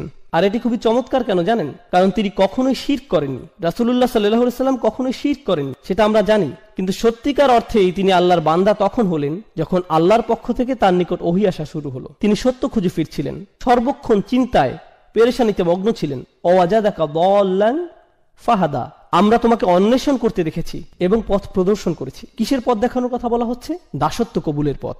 হেদায়েত ও দাসত্ব একই পথের পথিক। ইয়াকা না'বুদু ওয়া ইয়াকা নাস্তাঈন, তারপরেই কি আসছে? ইহদিনা, অর্থাৎ হেদায়েত। তো রাসূল সাল্লাল্লাহু আলাইহি সাল্লাম বলছেন, এখন আমি সত্যিকার অর্থে দাসত্ব খুঁজে পেয়েছি। তবে তার মানে এই না যে তোমরা মনে করবে পূর্বে আমি তোমাদের ধর্মবিশ্বাসী ছিলাম। না না, সেটা কখনোই ঘটেনি। তাই তোমাদের এ ব্যাপারে বিভ্রান্ত হওয়া উচিত নয়। আর এখানে খুবই শক্তিশালী শিক্ষা যেটা পাওয়া যায় সেটা হচ্ছে, যদি তোমরা জানো যে আমি কখনোই তোমাদের বিশ্বাস গ্রহণ করব না এবং আমিও জানি যে তোমরা আমার বিশ্বাস কখনো গ্রহণ করবে না, তার মানে এখান থেকে সহজেই বোঝা যায় যে আমাদের রাস্তা ভিন্ন। তাই বলা যায় এই দুইটি আয়াত এখানে ভবিষ্যৎ নিয়ে আলোচনা করছে। হ্যাঁ, অতীতের তুলনায় এখানে ভবিষ্যতের দিকে ফোকাস করা হচ্ছে। আমি কোনো কিছু ছাড় দিব না এবং তোমরাও কোনো কিছুতেই ছাড় দিবে না বলে মনে হচ্ছে। আল্লাহর উপাসনা তোমরা করবে না এবং তার দাসত্ব তোমরা মানবে না। ওয়ালা আনা আবিদুম মা আবাদতুম। এখন আমরা অতীতে ফিরে যাচ্ছি। আগের দুইটি আয়াত ছিল ভবিষ্যতের জন্য, এখনকার দুটি আয়াত অতীতের জন্য। ওয়ালা আনা আবিদুন, আমি কোনো প্রার্থনাকারী নই, অর্থাৎ আমি কখনোই দাসত্ব স্বীকার করিনি। মা আবাদতুম, যার উপাসনা তোমরা করছো। ভেবো না যে তোমাদের প্রভুই আমার প্রভু, আর এভাবে ভেবো না যে আমার প্রভু তোমাদের প্রভু। এমনকি আমি পূর্বেও যে প্রভুর প্রার্থনা করতাম সেটাও তোমাদের প্রভু ছিল না। ওহী লাভের পূর্বেও আমি তোমাদের প্রভুর প্রার্থনা করিনি। সে সময় যেসব বিষয়ের মূল্য ছিল না আমার কাছে, তোমরা আশা করছো যে এখন নবুয়তের পরে, ওহী আগমনের পর আমি সেই বিষয়টির মূল্যায়ন করব। তোমরা চাও যে এখন আমি কিছুটা ছাড় দেই। অতীতেও যেখানে আমি কখনো শিরক করিনি, সেখানে এখন ওহী আসার পর এটা তো অসম্ভব। তো এখানে কোনো সুযোগ নেই যে আমি কিছুটা ছাড় দেই। ওয়ালা আনা আবিদুম মা আবাদতুম, যেটার উপাসনা তোমরা করছো সেটা তো আমি প্রথম থেকেই করিনি, এখন এটিকে অতীতের সাথে মিলিয়ে নিন। ওয়ালা আনতুম আবিদুনা মা আবুদ। এখন এখানে কিছু বিষয় আমাদেরকে স্পষ্ট করে নিতে হবে। পূর্বে রিপিটিশনের কথা আমরা বলেছিলাম। প্রথম ওয়ালা আনতুম আবিদুনা মা আবুদ ছিল ভবিষ্যতের জন্য, কিন্তু দ্বিতীয়বার যখন বলা হলো এটি অতীতের জন্য। একটি ছিল এক বিষয়ে ছাড় দেওয়ার জন্য এবং অপরটি অপর বিষয়ে ছাড় দেওয়ার জন্য। এই আয়াতটি পুনরায় আসার কারণ আমরা ইতিমধ্যে বুঝে নিয়েছি। তৃতীয় আরেকটি উপায় যেভাবে আয়াতটির পুনরাবৃত্তির কারণ বোঝা যায়, যখন আপনি কোথাও যান আর কারো বিরুদ্ধে শত্রুতা পোষণ করেন, আপনি তখন খুবই কঠিন ভাষা ব্যবহার করেন আর কারোর সাথে কঠোর আচরণের জন্য একই ধরনের কিছু কথা বারবার বলার প্রয়োজন হয়। ঘৃণা করি, আমি তোমাকে ঘৃণা করি, মেরে ফেলবো, আমি তোমাকে মেরে ফেলবো, একই কথা পুনরায় বলে আপনি কি বোঝাতে চাচ্ছেন? এখান থেকে আপনার রাগান্বিত অবস্থায় স্পষ্ট হয়। এখান থেকে বোঝা যায়, শুনেছো আমার কথা, বুঝেছো, আমি কোথাও যাচ্ছি না, আজ শেষ করেই ছাড়বো। এভাবে পুনঃ পুনঃ বলা এটি রাসূলের বলার ভঙ্গি। আল্লাহ রাসূলকে শিখিয়ে দিচ্ছেন যে তাদের বুঝিয়ে দাও, ভালোভাবে আলোচনা করে নাও, তারা সঠিক অর্থে যেন বুঝে নেয়। যদি তারা প্রথমবার না বুঝে তাদেরকে আবার বলো। এটি মূলত খুবই কঠিন ভাবে বলার একটি মাধ্যম। ওয়ালা আনতুম আবিদুনা মা আবুদ। এখন এখানে মা শব্দটি খুবই গুরুত্বপূর্ণ। আল্লাহ এখানে বলেননি ওয়ালা আনতুম আবিদুনা মান আবুদ, আর তুমি তার উপাসনা করো না যার উপাসনা আমি করি। আয়াতে বলেননি আমি যার উপাসনা করি, বরং বলেছেন আমি যেসবের উপাসনা করি। কিন্তু মা শব্দটি আমরা জানি প্রাণীবাচক শব্দের ক্ষেত্রে ব্যবহৃত হয় না, এটি ব্যবহৃত হয় অপ্রাণীবাচক শব্দের ক্ষেত্রে। মান শব্দের ব্যবহার হয়ে থাকে প্রাণীবাচক শব্দের ক্ষেত্রে। তাই এই বর্ণনা কিছুটা বিভ্রান্তির সৃষ্টি করে। কিভাবে আমি যার উপাসনা করি বলার পরিবর্তে আমি যেসবের উপাসনা করি বলা সম্ভব? এখন আমি উপাসনা বা প্রার্থনা শব্দটি সাধারণ অর্থে ব্যবহার করছি। আপনারা এখন উপাসনা ও দাসত্ব আলাদাভাবে কোনটা কি বোঝায় জানেন, কিন্তু আমি এখানে সাধারণ অর্থে ব্যবহার করছি। আল্লাহ তার রাসূলকে আমি যার প্রার্থনা করি বলতে না বলে দুইবার আমি যেসবের প্রার্থনা করি বলতে বললেন। এখানে এই মা শব্দটি, যেটি দ্বারা আয়াতে যেসবের অর্থ করা হয়েছে, এটি আরবি ব্যাকরণ অনুযায়ী মা মাসদারিয়া হতে পারে। একভাবে চিন্তা করলে এরূপ ধরা যায়। তাহলে অর্থ হবে যে প্রার্থনা আমি করি। মা আবুদের অর্থ হয় ইবাদাতি আবুদু, অর্থাৎ আমি যেমন প্রার্থনা করি তেমন তোমরা কখনোই করবে না। মা শব্দটি দ্বারা এক হিসাবে এমনটাই বোঝাচ্ছে, যে ধরনের যে প্রকৃতির উপাসনা আমি সৃষ্টিকর্তার করি তোমরা তা কখনোই করবে না। সৃষ্টিকর্তার একজন দাস হওয়া, প্রার্থনাকারী হওয়া, এটি আমার নিকট যে অর্থ বহন করে তা তোমাদের নিকট কখনোই একই অর্থ বহন করে না। তোমাদের আর আমার চিন্তাভাবনা সম্পূর্ণ ভিন্ন। মা শব্দটির এটি একটি ব্যাখ্যা। দ্বিতীয় যে ব্যাখ্যা মা শব্দটির করা যায়, যদি এটাকে ইসমে তাজ্জুব, মৌসুলা, কি অসাধারণ সৃষ্টিকর্তার উপাসনা আমি করি আর কি জঘন্য মিথ্যাচারের উপাসনা তোমরা করো। যখন মা বা কি শব্দটি আল্লাহর ক্ষেত্রে ব্যবহার করছেন, দুটি বিষয় হতে পারে। বিষয়টি সহজ করে বোঝাতে চলুন আমরা কে এবং কি এর মধ্যকার পার্থক্যটা দেখি। যখন আপনি কে দ্বারা কোনো প্রশ্ন করছেন, আপনি বিশেষ কোনো ব্যক্তির খোঁজ করছেন। আর যখন আপনি কি দ্বারা কোনো প্রশ্ন করছেন, আপনি বিশেষ কোনো গুণ বা বৈশিষ্ট্যের খোঁজ করছেন। যখন আপনি জিজ্ঞেস করেন এই ব্যক্তিটি কে, পাশের কেউ জবাব দেয় সে আব্দুল করিম, এ শরীফ ও আহমদ। কিন্তু যখন আপনি জিজ্ঞেস করেন এই ব্যক্তিটি কি, সে একজন অ্যাকাউন্টেন্ট, একজন ডাক্তার, সে একজন ভালো মানুষ ইত্যাদি। ঠিক, অর্থাৎ যখন আপনি বলছেন কে, ও হ্যাঁ অ্যাকাউন্টেন্টরা ভালো মানুষ নাও হতে পারে, আমি আসলে জানি না, যাই হোক, কে দ্বারা যখন আপনি প্রশ্ন করছেন তখন কোনো ব্যক্তিকে খুঁজছেন। আর কি দ্বারা প্রশ্ন করলে তার গুণ খোঁজা হচ্ছে। বুঝতে পারছেন নিশ্চয়ই? যখন মা দ্বারা প্রশ্ন করা হয় তখন কিসের সম্পর্কে জিজ্ঞেস করা হচ্ছে বলুন? ব্যক্তি নাকি বৈশিষ্ট্য? হ্যাঁ, অবশ্যই বৈশিষ্ট্যের ব্যাপারে। কত অসাধারণ সৃষ্টিকর্তার প্রার্থনা আমি করি, যার উপাসনা আমি করি, তিনি সত্য, তিনি সত্য স্রষ্টা, অর্থাৎ স্রষ্টার বৈশিষ্ট্যের দিকে ইঙ্গিত করা হয়েছে। আর যখন মা শব্দটি তাদের জন্য ব্যবহৃত হচ্ছে, ওয়ালা আনা আবিদু মা আবাদতুম, মা আবাদতুম, কি জঘন্য মিথ্যার অনুসরণ তোমরা করছো। দেখো, তোমরা যাদের অনুসরণ করছো তাদের প্রকৃতি একটু দেখো, আর আমি যারা অনুসরণ করছি তার প্রকৃতি একটু দেখো। মা শব্দটি এখানে এই কাজই করছে। দারুণ। ওয়ালা আনা আবিদুম মা আবাদতুম ওয়ালা আনতুম আবিদুনা মা আবুদ। তোমরা কি ভাবছো যে আমি যেই অসাধারণ আল্লাহর ইবাদত করি তোমরাও সেই একই আল্লাহর ইবাদত করো? তোমরা আসলেই ভাবো যে তোমাদের সৃষ্টিকর্তাকে আমার আল্লাহর সাথে মিলাতে পারবে? কখনোই না। আর তোমরা কি ভাবো যে আমি আমার সর্বশক্তিমান আল্লাহর জন্য যা করি, তার সামনে যেভাবে দাসত্ব কবুল করি, তা তোমাদের ওই তুচ্ছ বানানো স্রষ্টাদের জন্য করব? কখনোই না। আর এই বর্ণনাগুলোতে দুইটি পক্ষের ব্যবধান অসীম পর্যায়ে বৃদ্ধি করা হয়েছে মা শব্দটির ব্যবহারের মাধ্যমে। সেই মা হিয়া, স্রষ্টার সেই প্রকৃতি যার প্রার্থনা আল্লাহ রসুল করেন। আল্লাহ আসলে কে, আল্লাহ আসলে কি, সুবহানাহু ওয়া তাআলা। মা শব্দটি দ্বারা এসবই আলোকপাত করা হয়েছে। তাই বলা যায় এটি শুধু মা মাসদারিয়া নয়, এটি মা তাআজ্জুব, খুবই শক্তিশালী একটি বিষয় যার ব্যবহার এই আয়াতে হয়েছে। এখন আমরা একেবারে শেষ আয়াতটিতে যাচ্ছি। এখানে আমরা অবিশ্বাস্য ধরনের চমৎকার একটি বিষয় জানতে পারবো ইনশাআল্লাহ। লাকুম দীনুকুম ওয়ালিয়া দীন। সম্ভবত এটি আমাদের সময় কোরআনের সবচাইতে ভুলভাবে ব্যাখ্যাকৃত আয়াতগুলোর মধ্যে একটি। সাধারণভাবে আয়াতের অর্থ করা হয় তোমাদের দিন তোমাদের থাকুক, আমার দিন আমার। প্রথমে এখানে লাকুম শব্দটি আগে ব্যবহৃত হয়েছে, ইখতিসাস, অর্থাৎ জার ওয়া মাজরুর মুকদ্দম। আল্লাহ বলেননি দীনুকুম লাকুম ওয়া দীনি লি, তিনি বলছেন লাকুম দীনুকুম ওয়ালিয়া দীন, তোমাদের ধর্ম শুধুই তোমাদের জন্য। হ্যাঁ, তা শুধুই তোমাদের, অর্থাৎ সেটা কখনোই আমার জন্য হবে না, আমার হবে না। শুধুই শব্দটি আমি এখানে যথার্থ কারণেই বসিয়েছি, কেননা লাকুম এখানে আগে এসেছে। এটা যদি দিন হুকুমের পরে আসতো তাহলে শুধুই শব্দটা এখানে হতো না। এটা যদি দিন হুকুমের পরে আসতো তাহলে শুধুই শব্দটি এখানে আসতো না। তোমাদের ধর্ম, তোমাদের এই ধর্ম শুধুই তোমাদের জন্য। অলিয়া দিন, আর আমার দিন এই মুহূর্তে তোমাদের ক্ষেত্রে এটিও শুধুই আমার জন্য। অর্থাৎ তোমাদের ও আমার মধ্যে কখনোই আর কোনো কিছুর বিনিময় সম্ভব নয়, বিনিময়ের সময় শেষ। অন্যভাবে বললে আমি এই শহর ছেড়ে যাচ্ছি। এই আয়াতগুলো মূলত রাসূলের হিজরতের পূর্বাভাস, কেননা কোনো জায়গায় যখন দাওয়ার আর কোনো কারণ অবশিষ্ট থাকে না তখন হিজরত অবশ্যম্ভাবী। কারণ রাসূলের মক্কাতে থাকার কারণ একটাই, দাওয়া। কিন্তু রাসূল নিজেই যদি বলেন যে দরজা বন্ধ হয়ে গেছে, তাহলে স্পষ্ট হয়ে যায় যে তিনি নিজের নাগরিকত্ব পরিত্যাগ করছেন, যেমনটা আমরা বললাম। আর হ্যাঁ, যখন রাসূলের পক্ষ থেকে এই ধরনের শব্দ আসছে তখন তাদের ক্রোধ কি আরো বাড়ছে নাকি বাড়ছে না? অবশ্যই বাড়ছে। এই ধরনের শব্দ কোরআনের অন্য জায়গাতেও দেখা যায়। কুল ইয়া কওমি আমালু আলা মাকানাতিকুম, তাদের বলুন আমার জাতির মানুষেরা তোমাদের জায়গা থেকে তোমাদের যা মন চায় করো, তোমাদের অবস্থায় থেকে যা করতে পারো করে ফেলো। ইন্নী আমালু, আমিও কাজ করছি, আমার যা করার আমিও করে যাচ্ছি। দিন শব্দটি আরবিতে এই শব্দটি দাইন শব্দ থেকে আসে। দাইন শব্দের অর্থ ধার বা ঋণ, কোনো কিছু যার নির্দিষ্ট পরিমাণ আপনি কারো কাছ থেকে পান বা যা আপনার থেকে কেউ পায়। দিন শব্দটি আরবিতে শাসনতন্ত্র বা সরকারও বোঝায়, কেননা সরকার সাধারণ মানুষকে তাদের পাওনা দিয়ে থাকে এবং সাধারণ মানুষ থেকে নিজেদের পাওনা নিয়ে থাকে। সূক্ষ্ম বিনিময় যা সরকার ও কোনো দেশের মানুষের মাঝে ঘটে। দিনের জন্য কোনো না কোনো কর্তৃপক্ষ থাকা জরুরি। একইভাবে বিচার দিবসে যখন মানুষ ঠিক তাই পাবে যা তাদের প্রাপ্য, ঠিক তাই দিবে যা তাদের থেকে পাওনা, এই দিনকেও ইয়াউম আদ-দ্বীন বলা হয়েছে। মালিকি ইয়াউমিদ্দিন, লাকুম দীনুকুম ওয়ালিয়া দীন। এর একটি অর্থ হয় তোমরা যথার্থভাবে ঠিক তাই পাবে যা তোমাদের প্রাপ্য। তোমাদের বিচার শুধুমাত্র তোমাদের জন্যই হবে, আর আমার বিচার ও আমার উপরেই হবে। আর তোমাদের আজকের এই কুফরের পরিণতি কি সেদিন বিচার দিবসে তোমরা জানতে পারবে।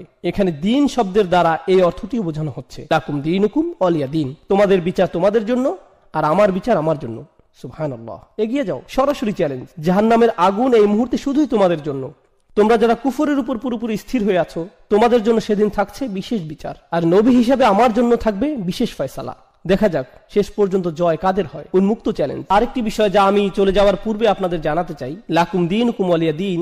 অনেকেই এই আয়াতটির ভুল ব্যাখ্যা করেছেন এভাবে যে রাসূলুল্লাহ সাল্লাল্লাহু আলাইহি সাল্লামের কিছু যায় আসে না যদি তারা শিরক করে, তোমরা তোমাদের মতো থাকো, আমরা আমাদের মতো থাকি। এটি আসলে আয়াতের একটি ভুল ব্যাখ্যা এবং ভুল বুঝ। জি হ্যাঁ, একেবারেই ভুল অর্থ করে নেয়া। এই আয়াতটি কখন নাজিল হয়েছিল? প্রায় 1 দশক দাওয়াত দেওয়ার পরে এই আয়াতটি নাজিল হয়। এরপর তাদেরকে বলা হলো তোমাদের যা করার তোমরা করতে থাকো, আর আমি আমার কাজ করতে থাকবো। আর এখন আমরা আর শব্দ দ্বারা সংঘর্ষে যাব না, এখন সংঘর্ষ হবে তরবারি দ্বারা। অর্থাৎ অন্যভাবে বললে এই আয়াতটি সেসব লড়াই বা যুদ্ধের পূর্বাভাস যেগুলো সামনের দিনগুলোতে আসছে। এই লাকুম দীনুকুম ওয়ালিয়া দীন আয়াতে বলতে পারেন কেন আয়াতের শব্দগুলোতে সংঘর্ষের পূর্বাভাস পাওয়া যায়? কারণ এই মুশরিকরা তাদের মূর্তিগুলোকে কোথায় রাখছে? তারা এগুলোকে রাখছে বাইতুল হারামে। আর রাসূলুল্লাহ সাল্লাল্লাহু আলাইহি সাল্লামের মূল কাজ কি? আমরা ইতিমধ্যেই উত্তরাধিকার সূত্রে পাওয়া রাসূলের দায়িত্ব নিয়ে কথা বলেছি। তার মূল দায়িত্ব কি? ইব্রাহিম আলাইহিস সালামের ধর্মকে পরিশুদ্ধ করা। আর তিনি সেটা কিভাবে করতে পারেন? যে উদ্দেশ্যে আল্লাহর এই ঘর নির্মিত হয়েছিল সেই উদ্দেশ্যে এটির পুনর্গঠনের মাধ্যমে। কিন্তু ততক্ষণ তিনি এটি করতে পারছেন না যতক্ষণ মুশরিকদের প্রতিমাগুলো এই ঘরে মজুদ রয়েছে। তাই আল্লাহর দ্বীন এখানে পূর্ণতা পেতে হলে তাদের দ্বীনকে সরতে হবে। তোমরা তোমাদের দ্বীনের অনুসরণ করতে থাকো, আমি আমার দ্বীনের অনুসরণ করতে থাকি, এবং শেষ পর্যন্ত দেখা যাবে জিত কার হয়। তাই আল্লাহ বলেন, হুয়াল্লাযী আরসালা রাসূলাহু বিল হুদা ওয়া দীনিল হক লিইয়ুযহিরাহু আলাদ দীনি কুল্লি। তিনি তার রাসূলকে পাঠিয়েছেন, আল্লাহ তার রাসূলকে পাঠিয়েছেন হিদায়াতের সাথে এবং সেই সত্য দ্বীনের সাথে, যাতে এটি অন্য সকল যত দ্বীন আছে সেগুলোকে পরাস্ত ও নিষ্প্রভ করে দিতে পারে। দ্বীনের অন্যান্য যত রূপ সবগুলোই পরাভূত হবে। ওয়ালাউ কারিহাল মুশরিকুন, যদিও মুশরিকরা বিষয়টি ঘৃণা করে, যদিও তারা এটি অপছন্দ করে। তো তোমরা যা করার করতে থাকো, কিন্তু সেগুলো সবই বৃথা হবে। আমার দিন ইতোমধ্যেই নিশ্চয়তা পেয়ে গেছে। আর হ্যাঁ, দিন শব্দটি পরবর্তী আয়াতে আরো বেশি স্পষ্ট হবে। অরাআইতান নাস ইয়াদখুলুনা ফি দীনিল্লাহ, দিন শব্দটি আবারও আসছে। সেখানে আমরা জানতে পারবো যে সংঘাতের শুরু এই সূরাতে হয়েছিল। পরবর্তী সূরাতে দেখা যাবে কারা এতে জয়লাভ। আর এই সূরার সর্বশেষ শিক্ষা, একেবারে শেষ বক্তব্য রাখার পূর্বে অতিরিক্ত দুইটি বিষয়ে কিছু কথা বলবো ইনশাআল্লাহ তাআলা। প্রথম কথাটি হচ্ছে, আগের সূরাতে আমরা দেখতে পাই মক্কার কুরাইশরা রাসূলুল্লাহ সাল্লাল্লাহু আলাইহি সাল্লাম ও তার পরিবারের উপর একটি ব্যক্তিগত আক্রমণ করে। বাতারা মুহাম্মাদিন, এই শব্দটি দ্বারা তারা আক্রমণ শুরু করে। মাআযাল্লাহ, এর দ্বারা তারা বোঝায় যে রাসূলের বংশের শিকড় কেটে গেছে এবং বেশি দিন আর স্থায়ী হবে না। গত সপ্তাহে এই বিষয়ে আমরা বিস্তারিত আলোচনা করেছি, আপনারা চাইলে মনে করে নিতে পারেন। এই আক্রমণের জবাবে আল্লাহ সুবহানাহু ওয়া তাআলা রাসূলের সকল অনুসারীদের বললেন না যে তোমরা সবাই বলো, কারণ রাসূল যখন কুরাইশদের প্রতিমাগুলো থেকে নিজেকে দূরে সরিয়ে নেবেন, স্বাভাবিক যে তার অনুসারীরাও সেটাই করবেন। কিন্তু আল্লাহ তাআলা তাদের কিছুই বলতে বলেননি। তিনি বলেননি কুলু ইয়া আইয়ুহাল কাফিরুন, তোমরা সবাই বলো আইয়ুহাল কাফিরুন। এভাবে বলার জন্য আল্লাহ সুবহানাহু ওয়া তাআলার পক্ষ থেকে তাগিদ আসেনি, বরং আল্লাহ শুধুই রাসূলকে বলতে বলেছেন কুল ইয়া আইয়ুহাল কাফিরুন, শুধু তুমি বলো, তাদের একাই বলো। এর কারণ হচ্ছে, যেহেতু কুরাইশরা ভেবেছে যে রাসূলের পরিবার আর বাড়বে না, তিনি একা যথেষ্ট নন, একা তিনি কিছুই করতে পারবেন না। আল্লাহ আযজা ওয়া জাল্লা স্পষ্ট করে ঘোষণা দিলেন যে রাসূল একাই তাদের জন্য যথেষ্ট। রাসূল সাল্লাল্লাহু আলাইহি সাল্লামের আর কাউকেই প্রয়োজন নেই।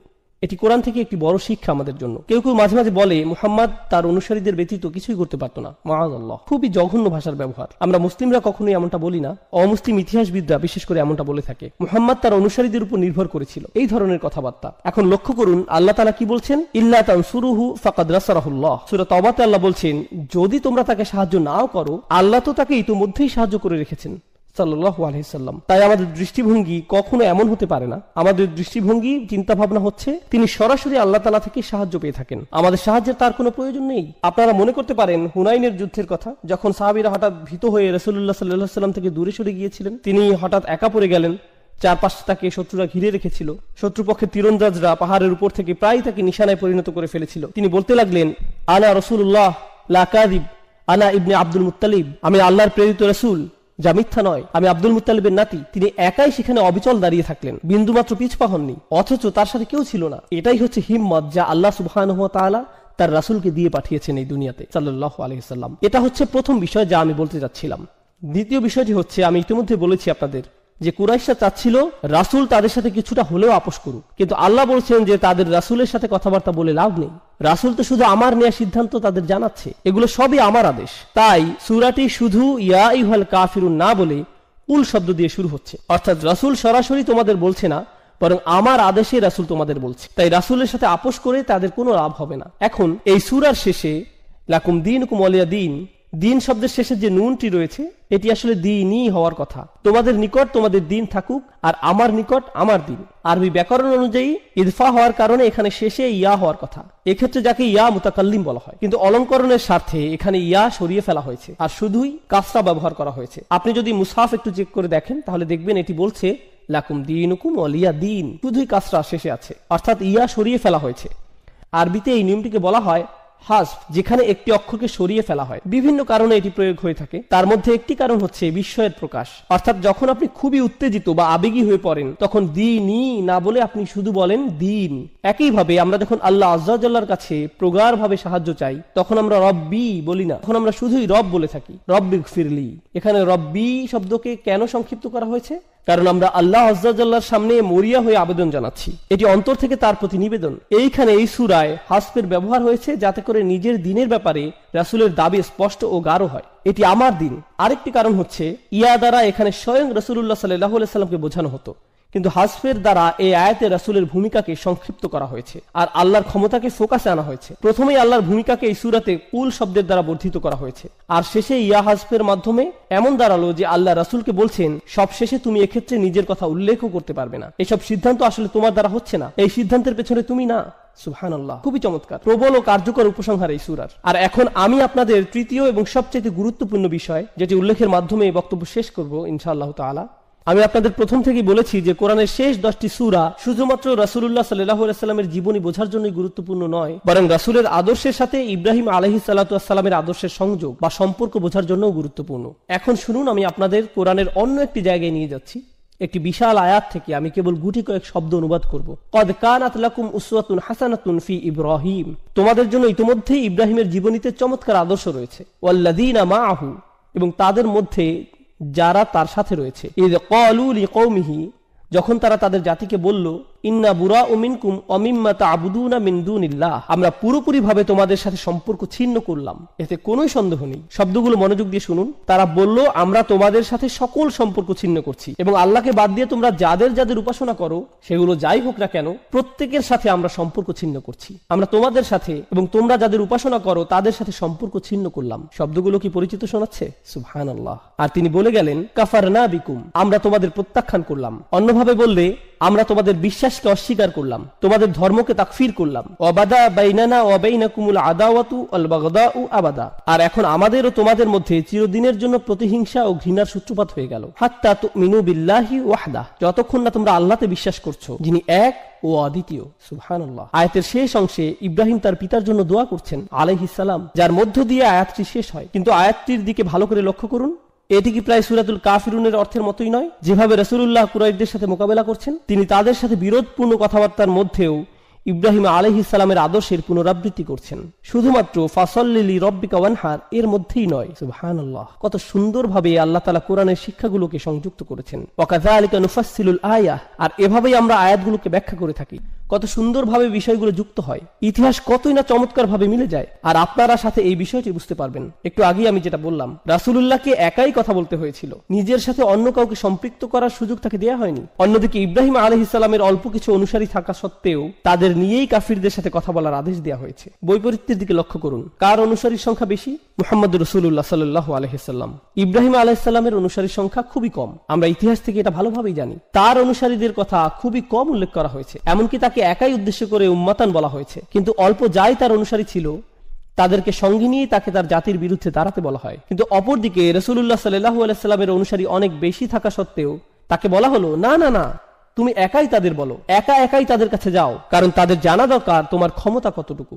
তাদের জানা দরকার যে তারা চাইলেই তোমার সাথে এভাবে কথা বলতে পারে না। সাল্লাল্লাহু আলাইহি সাল্লাম। আল্লাহ তাআলা আমাদের কোরআন বোঝার সঠিক সামর্থ্য দান করুন, সঠিক বুঝ দান করুন, আর রাসূলুল্লাহ সাল্লাল্লাহু আলাইহি সাল্লামের প্রতি আমাদের অন্তরে ভালোবাসা দান করুন। বারাকাল্লাহু লি ওয়া লাকুম ফিল কুরআনিল হাকীম ওয়া নাফা'নি ওয়া ইয়্যাকুম বিল আয়াতি ওয়া যিকরিল হাকীম। আসসালামু আলাইকুম ওয়া রাহমাতুল্লাহি ওয়া বারাকাতুহু।